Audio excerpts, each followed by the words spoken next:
From the systems we live under to the freedoms we cherish, ideas are the hidden architects of our world. But what if the very ideas we believe in are more complex, even more powerful than we realize? Today on The Deep Dive, we're unearthing the profound, often surprising truths about ideology, not just what it is, but how it's shaped us, and how we can navigate its immense influence. We've distilled the most vital insights from our sources to give you that essential shortcut. So when you hear the word ideology, what's the first thing that comes to your mind? Well, what's fascinating is that our sources point to two distinct ways this term is used. The first, and probably the most common, refers to a set of ideas a group, party, or even a nation accepts as absolute truth, often without question. So like a fixed set of beliefs. Exactly. It's almost like a matter of faith, not really based on scientific proof, and it often creates those intense love-hate relationships we see between groups. These are ideas designed for action. They're used to justify or condemn social, economic, or political structures. Right. Think about it. Nationalism can inspire incredible sacrifice, but a narrow, rigid form of fundamentalism, driven by blind belief, can lead straight to hatred and even terrorism. This kind of ideology often highlights the manipulative power of a dominant class or social movement. And we see examples all over. Oh yeah, we see it in everything from liberalism and capitalism to socialism, Marxism, fascism, nationalism, and more. That makes sense. It's the ideology as a fixed belief system, often with an agenda. But you mentioned a second, perhaps more surprising definition. What was that all about? That's where it gets truly interesting. Think of it this way. The original idea of ideology wasn't about rigid beliefs at all. It was actually meant to be the science of ideas, a way to truly understand how ideas form in our minds, why we might twist the truth, and how we can get back to genuine knowledge. Oh, science of ideas. Yeah. That sounds different. Yeah, it really is. A French scholar named Destutt-Tracy first used the term around the early 1800s, defining it as a study of the process of forming ideas.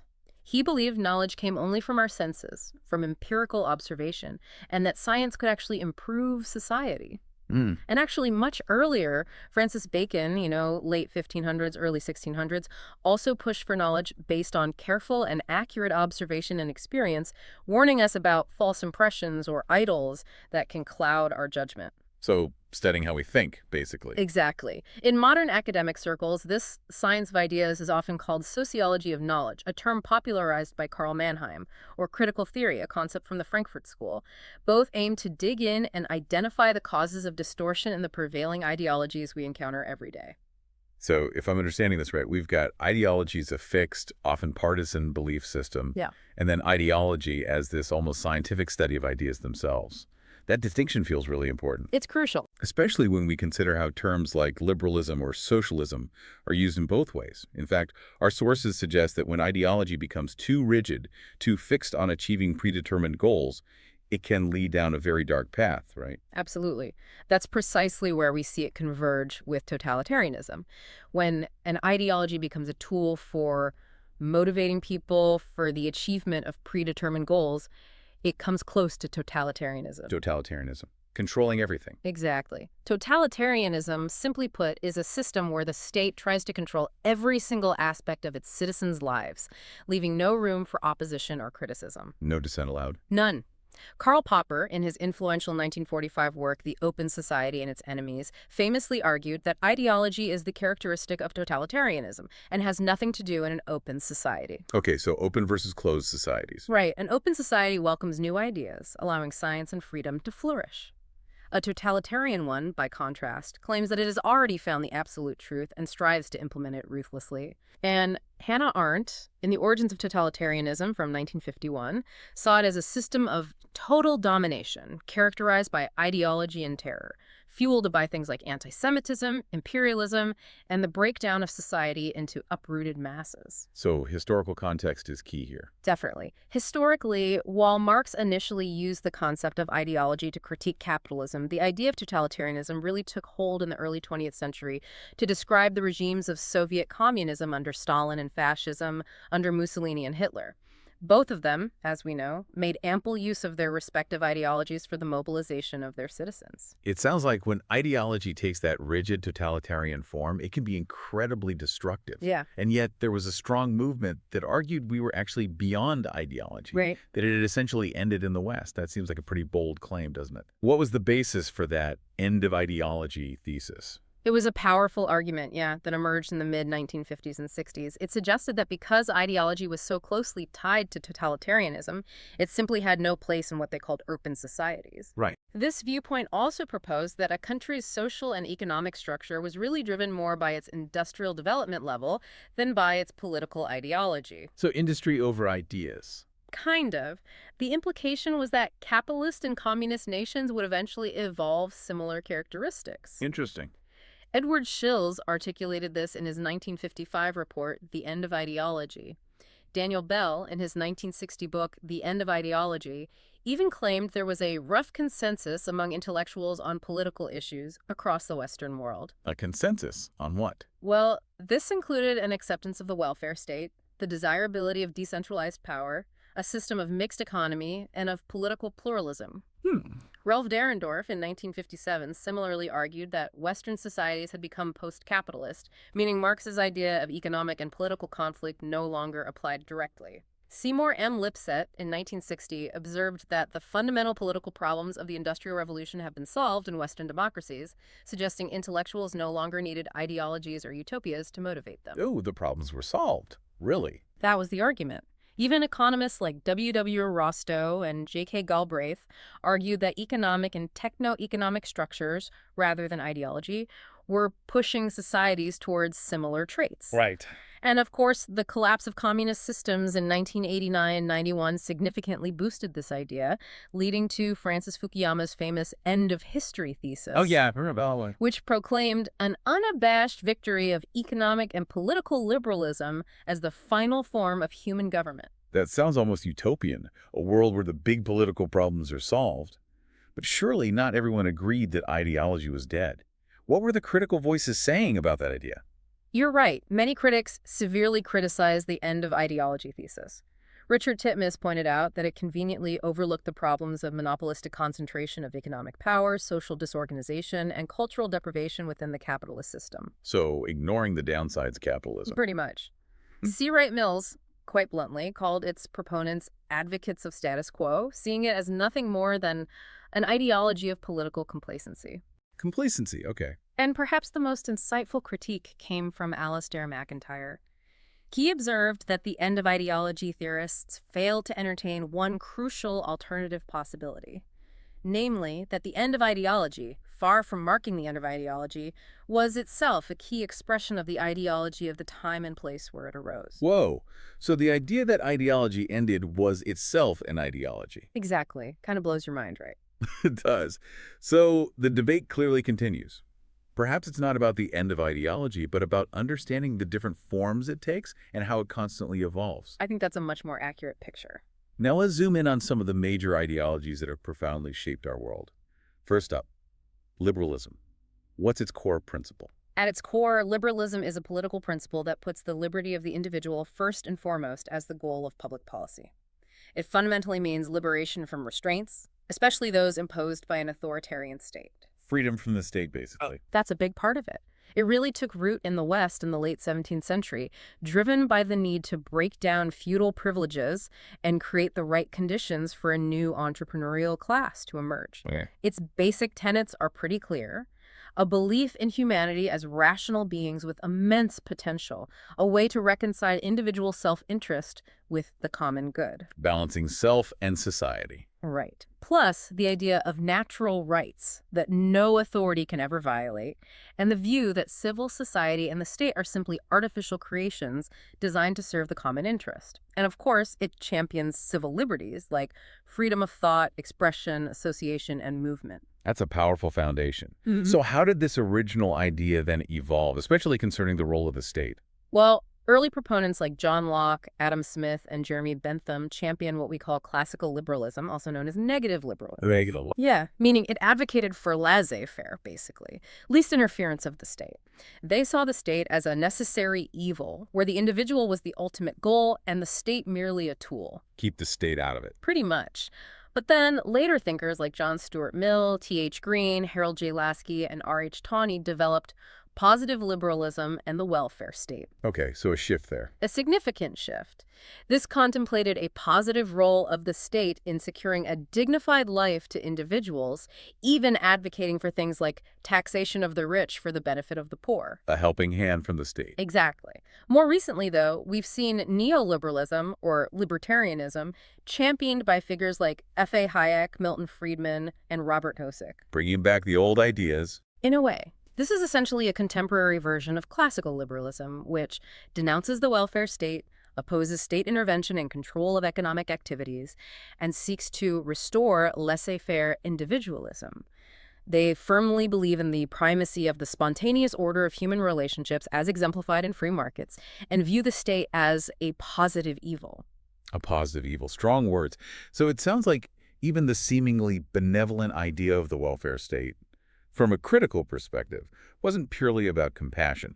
What's the real insight here about how that evolved? Exactly. Our sources argue that the welfare state concept emerged not just from sympathy for vulnerable groups, but perhaps also as a strategic move to enlist the support of these classes in order to maintain the status quo. Ah, way to keep things ticking along. It's a powerful point. Sometimes what looks like progress can also be a clever mechanism for maintaining the existing system, creating an illusion of welfare rather than fundamental change. We also see how in its early days, liberalism fiercely defended the freedom of the property-owning class, sometimes even setting aside all human considerations, as R.H. Tawney noted. Regarding things like factory conditions. Exactly. Regarding opposition to factory legislation or housing reform.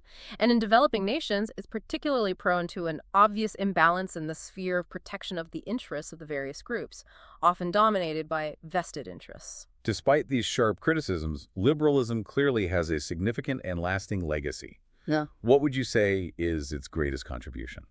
Well, its greatest merit probably lies in initiating the process of replacing traditionalism by modern rationalism, asserting that social relations should be based on reason. Reason over tradition. Yes. This dynamic force has constantly led to new insights as regards the principles of freedom, equality, justice, democracy, progress, and other human values. We find that when liberalism serves as the foundation of constitutionalism and suitable curbs on political power, it embodies lasting political values and is bound to survive on this front. Okay. From the emphasis on individual liberty, we now pivot dramatically to Marxism, an ideology born from the perceived failures of unbridled capitalism. How did this come about? Well, Marxism, named after Karl Marx, emerged in the mid-19th century directly in response to the oppressive conditions created by the capitalist system. A reaction to hardship. Very much so. Earlier utopian socialists like St. Simon and Robert Owen had identified the problems with capitalism, but they didn't really have a clear solution. Marx and Friedrich Engels aimed to replace what they saw as utopian socialism by scientific socialism. Scientific socialism. Yes. They defined Marxism as a framework to understand the problems of human society through historical analysis, viewing history as a continuous process of conflict between antagonistic forces and classes. This conflict, they argued, arises when one class controls the means of social production and exploits another. The owners versus the workers. Essentially. Their proposed resolution was radical, overthrowing capitalism, placing all means of social production under social ownership and control, which would ultimately lead to a classless society. A complete overhaul. So what were the core ideas that form the backbone of this scientific socialism? Okay, at its heart, Marxism offers a framework for understanding history and society. Two key ideas really stand out. First, what Marx called dialectical materialism. Dialectical materialism. Sounds complex. It's like saying progress happens through conflict, but not just in our minds, in the real material conditions of life. Think of it as how contradictions within a society's economic structure push it forward. Okay, material conditions driving change. Exactly. Second, historical materialism argues that the economic structure of society, who owns what, how we produce things, is the real foundation, the base shaping everything else, the superstructure, from our laws to our culture. The economy shapes everything else. That's the core idea. So changes in the mode of production are what truly drive history. Then there's the famous doctrine of class conflict. As the Communist Manifesto famously declared, the history of all hitherto society is the history of class struggles. Always conflict between classes. According to Marx, yes. This conflict between oppressor and oppressed classes throughout history, master and slave, lord and serf, simplifies in modern capitalist society to the bourgeoisie and proletariat.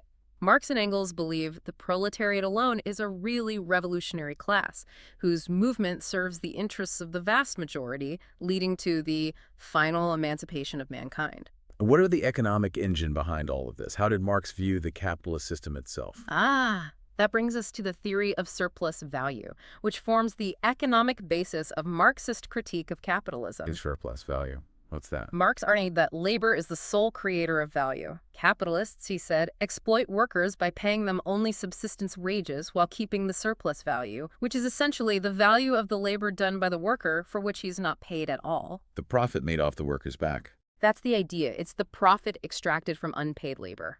Okay. And how has Marxism evolved since Marx? Well, contemporary Marxist thought, often called neo-Marxism, really emerged from the Frankfurt School in 1923. These thinkers became hostile to capitalism, but also, interestingly, disillusioned with Soviet socialism. Critical of both sides, then? Yes. Yeah. They shifted their focus to a cultural critique of bourgeois society, especially regarding technological domination rather than just capitalist domination. We see two strains here, a humanist strain, drawing on Marx's early work, focusing on alienation and human emancipation, portraying people as one-dimensional man, a term from Herbert Marcuse, whose discontent capitalism cleverly manages. One-dimensional man manipulated by the system. Right. Then there's the scientific strain, like Louis Althusser, which focuses on analyzing the deep structures of human societies, especially their modes of production. Given the dramatic shifts in the global landscape, particularly the collapse of socialist regimes in the late 20th century, did classical Marxism stand up to the test of time? How do our sources address this? It's a critical question. Our sources acknowledge that the collapse of socialism in Eastern Europe in 1989 and the Soviet Union in 1991, along with China's liberalization, necessitated new thinking on the adequacy of classical Marxism. Things changed, so the theory needed to adapt. Precisely. It's no longer believed that the superstructure is wholly dependent on the base, for instance. The struggle against domination and exploitation is also no longer confined to the struggle of working class against capitalist class, but has expanded to include complex forms like colonialism and neo-colonialism. So broader forms of oppression. Exactly. So the consensus is clear. The framework of Marxism must be modified suitably to tackle all these problems in the contemporary context. It needs updating. Socialism is one of those terms that, as one of our sources so aptly puts it, is like a hat that has lost its shape because everybody wears it. What are its core principles and how does it manifest in such diverse forms? That analogy perfectly captures it. Broadly, socialism advocates for an economic system where the major instruments of social production, think big industries, essential services, are placed under the ownership and control of public authority. Public control of key resources. Right. The goal is to ensure they are used for the public good. The core argument is that political liberty and equality mean little unless they're backed by a fundamental reorganization of society's economic life. Political freedom isn't enough without economic change. That's the argument. Where socialist varieties really diverge is how they believe socialism should be established. Revolutionary socialism, often called Marxian socialism, aims to introduce socialism in its entirety by violently overthrowing capitalism and destroying the conditions of domination itself. So a complete break with the past, a total revolution. What's the alternative to that approach? The alternative is evolutionary socialism, also known as liberal socialism or democratic socialism. This seeks to achieve socialism through a gradual evolutionary process, or by degrees, essentially through a compromise between capitalism and socialism. Working within the system. Yes, it relies on democratic methods, parliamentary reforms, and even economic planning. Okay. And what forms does that take? We see this approach in several key forms. There's Fabian socialism, which originated in England with the Fabian Society in 1884. This was a systematic doctrine of evolutionary socialism that adapted Marx's ideas.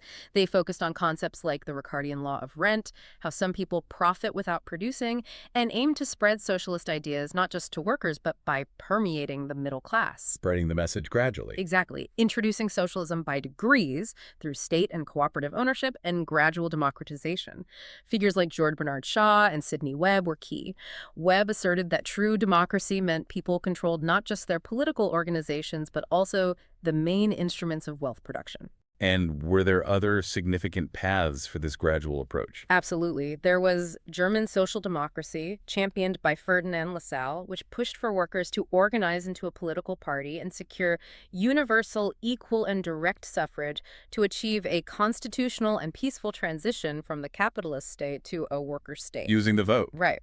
Then revisionism, led by Edward Bernstein in Germany, directly challenged Marx's core ideas.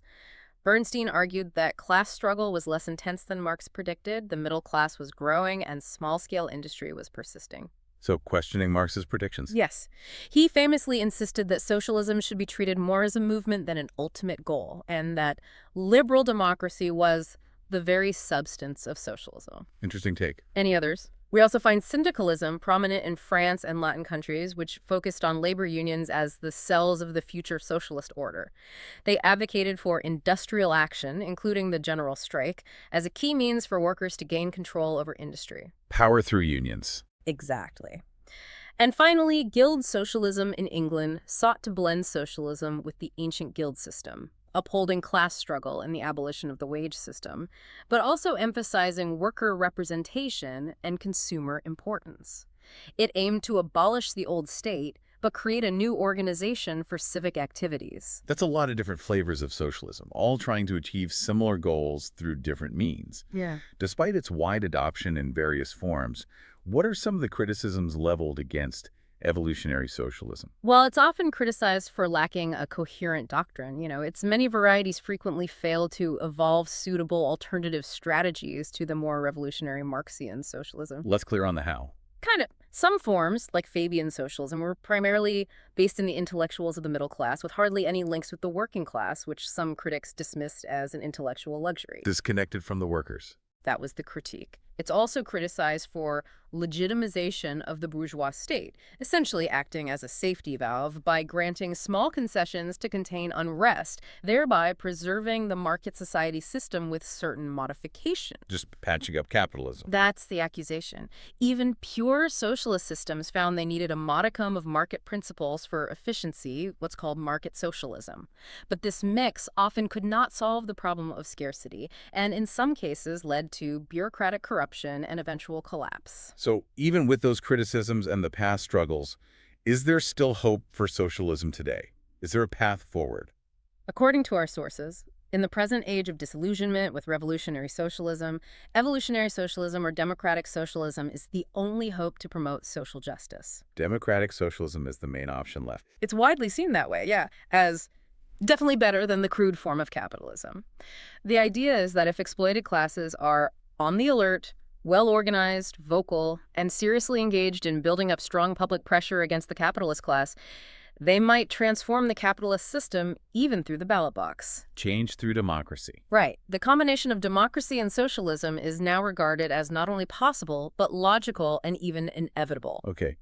Shifting dramatically now, let's explore fascism, an ideology our sources describe as political pathology. That's a strong characterization. Can you paint a picture of what that actually looked like in practice? What were its defining features that led to such an assessment? It is strong language. Fascism is essentially a doctrine founded in Italy by Benito Mussolini and his followers in 1919, deriving its name from fasci, symbolizing public power. It never became a truly coherent political philosophy because it was, as we understand it, a variety of unrelated principles woven into an incoherent whole designed to meet political exigencies. So more about political convenience than deep philosophy. That seems to be the case. Its aim was to mobilize frustrated elements in society who had no common interest, no common ideal, and no common values. It was openly opposed to liberalism and Marxism, instead drawing from idealist theory, but in a distorted way. Distorted idealism. Yes. William Ebenstein describes it as the totalitarian organization of government and society by a single-party dictatorship, intensely nationalist, racist, militarist, and imperialist. It truly flourished between the two world wars from 1919 to 1939 in Italy and Germany, where it manifested as Nazism, with parallels in Japan forming the infamous Berlin-Rome-Tokyo axis. So beyond the definitions, what were the defining characteristics of this sick mental attitude our sources describe? What did it really do? Fundamentally, fascism was a theory of reaction against democracy, socialism, and communism. It rejects equality and substitutes the principle of hierarchy, culminating in a supreme leader or dictator whose will is law. Hierarchy and dictatorship. Exactly. It repudiates individualism, asserting that all value comes from the state and the individual has no rights against it. True liberty, it claims, is found only in subjection to state authority, demanding complete conformity, rigid discipline, and unquestioning obedience. Obedience above all. Yes, it prioritized faith and emotion over reason. It exalts the state as an end and reduces individual to the means, establishing a monopoly of the nation-state. Mussolini himself exemplified this, showing contempt for democracy by dismantling the parliamentary structure and abolishing all political parties except his own. His regime became an extreme personal government with party members sworn to boundless obedience. And its economic impact. As a theory of counter-revolution, fascism also sought to promote concentration of economic control in fewer hands, effectively stripping capitalism of its democratic character. Harold J. Lasky argued that fascism came to rescue capitalism when it sought to withdraw those concessions it had made to the masses. Protecting capitalism by crushing democracy. That was Lasky's argument. It achieved this by abrogation of democracy, suppressing opposition parties and free trade unions, and using the whole state apparatus to advance the interests of capitalism at the expense of the worker. Fascism also diluted the revolutionary content of communism by an improvised anti-Marxist theory, replacing materialism with mystical political idealism. It rejected class conflict for the organic unity of the nation-state. Unity through myth. Exactly. Using powerful myths like Mussolini's Myth is the Nation and propaganda such as Hitler's Mein Kampf to muster the support of all classes. It's clear that fascism stood in stark opposition to many other ideologies. How did both liberals and Marxists critique this system? Both had strong critiques, though, from different angles. The liberal critique focused heavily on its totalitarian character and its rejection of democratic methods, human rights. Anti-democratic, anti-rights. Precisely. Liberals argued it sought to destroy individual liberty, accentuate the irrational element in human nature, repudiated the liberal faith in the natural and social equality of men, hit at the pluralistic nature of society, and demolished constitutional government. A complete rejection of liberal values. Absolutely. The Marxist critique, on the other hand, viewed fascism as an attempt to protect capitalism in its decadent phase, suppressing class conflict with the myth of a nation. Capitalism's last resort. That was the view. Antonio Gramsci saw it as ideological propaganda designed to preserve capitalist hegemony, while Leon Trotsky argued its mass basis came from a desperate, rootless middle class caught between capitalism and communism. What does our deep dive tell us about the lasting impact of fascism today? Is it truly a thing of the past? Well, while some mistakenly group fascism and communism as identical totalitarian dictatorships, there's a crucial distinction our sources highlight. That's the difference. Fascism tends to suppress the masses to secure the interests of a tiny class. Communism, even when it uses coercion, seeks to distribute benefits to secure the maximum satisfaction of the masses. Or at least that's the stated aim. Different goals behind the control. Right. The conclusion is sobering. Fascism symbolizes a sick mental and political attitude, fosters anti-human and anti-progressive forces, and seeks to curb liberty and equality and to distort justice. And worryingly, our sources warn, fascist tendencies are not dead the world over. A chilling thought. Okay, from state worship to state abolition, let's explore anarchism, a fascinating idea that believes society can be organized entirely without coercive authority. How does that even work? Anarchism, yeah, it's a fascinating one. At its core, it holds that society can and should be organized without the coercive authority of the state. While traces of this idea are ancient, William Godwin provided the first systematic defense in 1793. Wow, back in the 1790s. Right. And P.J. Proudhon was the first to actually call himself an anarchist. Its biggest influence was probably in the late 19th and early 20th centuries. So, abolish the state. Is that the only common thread? It's the main one. All anarchists share that common aim, the abolition of the state. But, and this is key, they widely differ as to how the state should be abolished and what type of organization should be evolved to replace it. Different methods, different futures. Exactly. Generally, they reject hierarchical forms of authority, like churches, armies, or capitalist bosses. But most do recognize rational forms of authority, such as the authority of experts or the moral authority of collective decisions taken in a genuinely democratic manner. So not against all authority, just coercive, hierarchical authority. Precisely. Even within this anti-state framework, there's quite a bit of diversity. Can you walk us through some of the main schools of anarchist thought? Absolutely. We have philosophical anarchism, sometimes called individualist anarchism. This branch simply rejects the very idea of legitimate authority. It argues no one has the right to command another's obedience, prioritizing individual autonomy. Think of Godwin, Max Stirner, or R.P. Wolf. The individual is supreme. That's the focus. Then there's socialist anarchism or mutualism. This insists on individual freedom, but sees social and economic equality as necessary for that freedom, meaning everyone can satisfy their needs. It rejects both capitalist private property and the state. Proudhon advocated mutual aid, and Peter Kropotkin, in his influential Mutual Aid: A Factor of Evolution, emphasized sociability as evolution's greatest advantage, leading him to advocate for a communist anarchism where everything belongs to everyone. Cooperation and equality. Yes. We also find revolutionary anarchism, or collectivism, led by figures like Mikhail Bakunin. This approach seeks to achieve anarchism through popular insurrections to seize property, abolish the state, and replace it with autonomous but federally linked communes. A revolution to abolish the state. Right. And they famously adopted propaganda by the deed, which unfortunately sometimes included acts of assassination and terrorism. A darker side there. Yes. On a different note, anarcho-syndicalism, with George Sorel as a key exponent, aimed to transform trade unions into revolutionary instruments of class struggle, using the general strike as a crucial tool for workers to gain control over industry. And then Pacific anarchism advocated for the peaceful abolition of the state on moral grounds. Leo Tolstoy, inspired by the law of love, famously denounced the state as organized violence and profoundly influenced Mahatma Gandhi's philosophy of nonviolence. Good Gandhi again.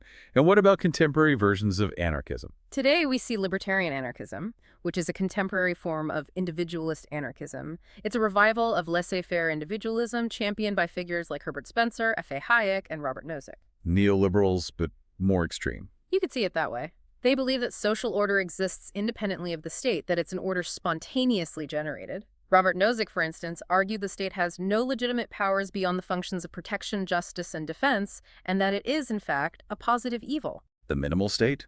Or even less? That's certainly an inspiring vision of a society free from coercion.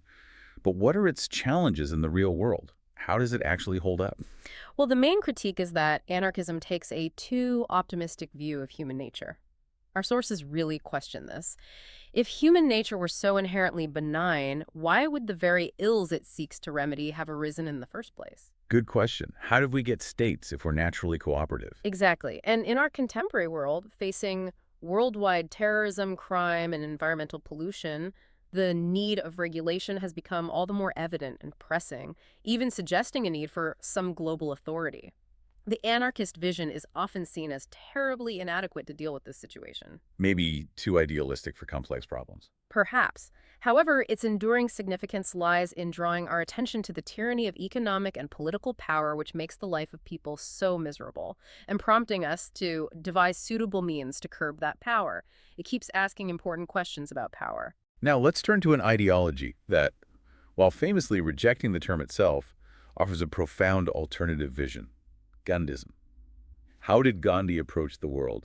Gandhism, derived from Mahatma Gandhi, who lived from 1869 to 1948. It's truly a full worldview, despite Gandhi's denial of its existence as a formal ism. So what was central for him? For him, ethics was the guiding star of all human behavior, including politics. He deeply believed in the spiritualization of politics, meaning it should be guided by high moral standards and not by expediency. Morality over pragmatism in politics. Absolutely. He firmly refuted the idea that end justifies the means, famously stating, means are, after all, everything. Realization of the goal is in exact proportion to that of the means. His own path of satyagraha reliance on truth for Swaraj or independence was as sacred as its destination, always involving ahimsa, nonviolence. Means and ends have to align. Precisely. He saw religion not as dogma, but as a pursuit of truth, inseparable from politics, stating, "Those who say that religion has nothing to do with politics do not know what religion means." So, truth and nonviolence were absolutely central to his philosophy. Can you elaborate on how those played out? Well, devotion to truth was the very essence of Gandhism. He saw God and truth are inseparable. He worshipped the God that is truth, or truth which is God, through service of these millions, the downtrodden. Truth through service. Yes. Nonviolence, or ahimsa, meant not just abstaining from violence, but actively cultivating love of all, even those who oppose us, even those who hate us. It wasn't a sign of weakness, he insisted, but the power of the strong, moral power, of course. That strength in nonviolence. Exactly. He believed that fighting for a just cause with truth would lead to a change of heart in the opponent, a victory over physical force by spiritual force. Changing the opponent's mind, not just defeating them. Right. Gandhi also advocated for simple living and production by the masses over mass production. He urged landlords and capitalists not to consider themselves as the sole proprietors of their possessions, but only as trustees. Trustees, Wow. holding wealth for others. Of a gift bestowed upon them by God for the service of humanity. He believed this change of heart, nurtured by truth and nonviolence, would replace class conflict with class cooperation. Cooperation instead of conflict. Though we should note, critics often find this vision hardly realizable in actual practice. Based on human equality, Gandhi sought to create a classless society by making bread labor, physical work compulsory for all, fostering dignity of labor and a sense of equality between rich and poor, and championing equality between men and women and different religions. That's a truly unique vision. Our sources offer a fascinating side-by-side comparison of Gandhi and Marx. What makes their philosophies so different, despite some similar goals, like a classless society? It's a striking contrast, yeah. It really shows the vast spectrum of ideological thought even when seeking similar ends. While both aimed for a classless, stateless society, their foundational principles diverge significantly. Okay, break it down for us. Philosophically, Gandhi was a spiritualist. Marx was a materialist. Their views on religion were polar opposites. Gandhi saw religion as a moralizing force with equal respect for all religions. Marx famously called religion the opium of the people. Spirituality versus materialism. Religion, good versus bad. Right. On technology, Gandhi favored simple technology for mass employment. Marx relied on advanced technology as a liberating force. They attributed class division to different things. Gandhi saw it as a mental outlook based on contempt for physical labor. Marx linked it directly to the existence of private property. Mindset versus ownership. Exactly. This led to completely different approaches to class relations. Gandhi believed in class cooperation. Marx insisted on class conflict. Cooperate or conflict, big difference. Huge. Their paths to a classless society also differed radically. Gandhi proposed the doctrine of trusteeship and moral persuasion. Marx advocated the overthrow of capitalism and social ownership. Regarding the state, Gandhi saw it as a soulless machine for coercion. Marx viewed it as an instrument of class domination. Very different views of the state. Absolutely. Finally, the way to achieve a stateless society for Gandhi was through individuals practicing nonviolence and self-discipline. Marx predicted the state would wither away after a socialist revolution and the full development of productive forces. Gandhi envisioned a future society of self-disciplined individuals with minimum needs and a sense of moral responsibility, whereas Marx envisioned a self-regulated society where contributions were according to his ability and benefits according to his need. That comparison truly highlights the vast spectrum of ideological thought. Now let's explore feminism, a crucial ideology concerned with the status and role of women. What's at the heart of this movement? Feminism, yes. At its heart, it stands for the concern with the status and role of women in society in relation to men. It's fundamentally a protest against the inferior status accorded to women in society, which is the product of the institution of patriarchy. Fighting against patriarchy. Exactly. Early feminism, emerging from the Enlightenment, sought to simply extend the rights of man to women.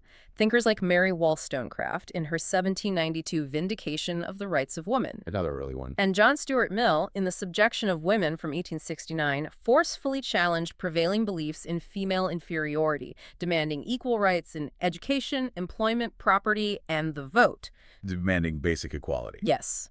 A really key concept in feminist thought is the distinction between sex and gender. Sex versus gender, how do they define that? Sex refers to biological differences, things that are generally unalterable and often seen as natural inequalities.